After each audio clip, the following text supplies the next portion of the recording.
ฝากกดติดตามและกดไลค์กดแชร์ CBN Thailand March 27th, a day that forever changed this Nashville community due to the deadly shooting at Covenant Presbyterian School. Residents here, many who are Christians, continue to rely on their faith for comfort and strength, a faith that offers hope and healing as they seek to move forward. From scenes of chaos to ones of calm, life in Nashville appears to be back to normal, although it hasn't been easy. We heard the sirens going by and knew something was up. Nathan Parker serves as senior pastor at Woodmont Baptist Church, where parents waited anxiously to see their children that tragic day. So we went outside and there were already families in our parking lot running towards the door. Within, seconds, there were tons of police on site, and they said, where do we put these families, these parents? And I said, I think the sanctuary would be a good space. Space that served as both a physical and spiritual refuge. I think the prayers of our saints and the prayers of saints around the world who were lifting our church and these families to the Lord during that time provided a supernatural covering of peace, of calm.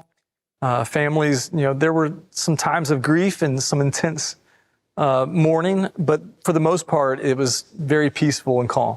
Aaron and Mary Joyce joined those waiting in the pews, not knowing if their daughter Monroe, a third grader at the school, was safe. My faith was being challenged, and it was really hard.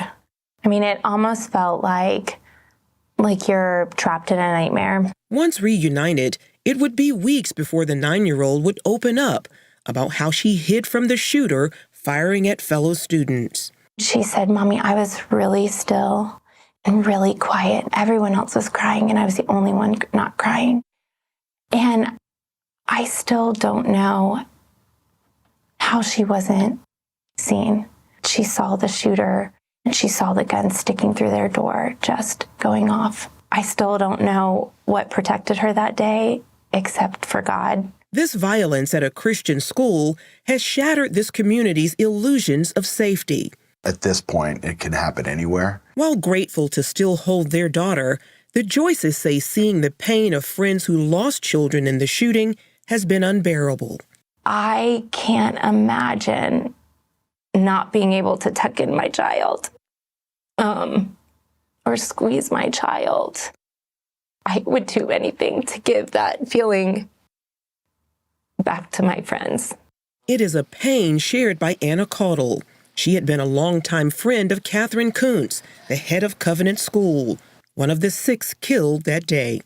And I kept thinking, okay, well, she must be talking to the police at this point, or she must still be in the building, or she must be making sure that the kids are getting on the buses. Caudle recalls Kuntz as a selfless, devoted educator and a woman grounded in faith. I've described her as a tree with roots that just reach down so far in her faith, and branches that provide shade and nurture and sustenance for everyone within her reach. As the investigation continues into why former student Audrey Hale carried out the attack, her parents have turned over her so-called manifesto to the Covenant school families. Despite efforts to make the writings public, Covenant parents are fighting to keep them sealed, out of concern about possible copycat shootings. CBN News asked the Joyces about this push, but they declined to answer, citing legal reasons. Deborah Fisher of Tennessee's Coalition for Open Government says if a judge prevents the release, it would set a bad precedent.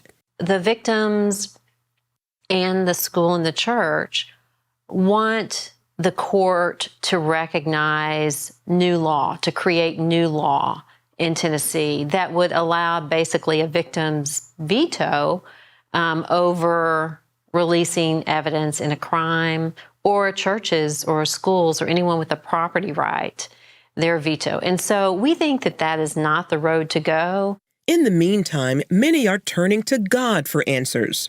Church attendance throughout this area was boosted in those weeks after the shooting as people turned to the Lord for help, for not just answers, but for comfort, for encouragement, for healing. Dr. Stephen Freeman of Grace Baptist Church in nearby Springfield also sees God moving in a special way.